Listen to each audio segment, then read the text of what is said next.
جائیے ذرا جا کے پیغمبر سے سوال کیجئے، دریافت کیجئے، آج حضور میں جا کر پوچھو کہ جنت کن کی مشتاق ہے؟ تو کہنے لگے نہیں، میرے میں ہمت و جرأت نہیں، اگر میرا نام بھی نہ ہوا تو کیا ہوگا، دنیا کو کیا منہ دکھاؤں گا۔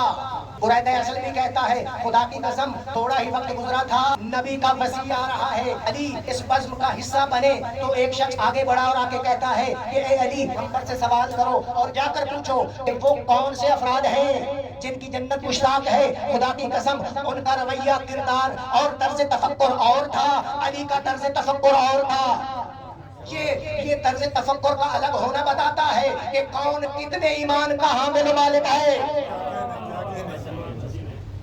علی پہنچے نبی کی بارگاہ میں۔ اب علی نے یہ نہیں کہا جانے سے پہلے کہ اگر علی کا نام نہ ہوا تو بنو ہاشم والے کیا کہیں گے۔ علی نے دو جواب دیے، اور میں کہتا ہوں دینے بھی ایسے ہی چاہیے تھے۔ جو علی ہو اس کا حق ہے کہ وہ ایسا جواب دے۔ امیر کائنات نے فرمایا میں ضرور جاؤں گا اور پوچھوں گا کہ وہ کون سے لوگ ہیں کہ جن کی جنت مشتاق ہے۔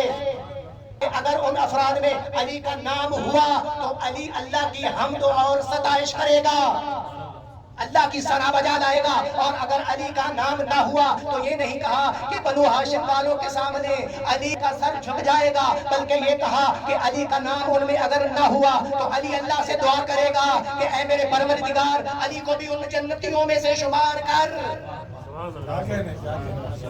نعرہ حیدری۔ یا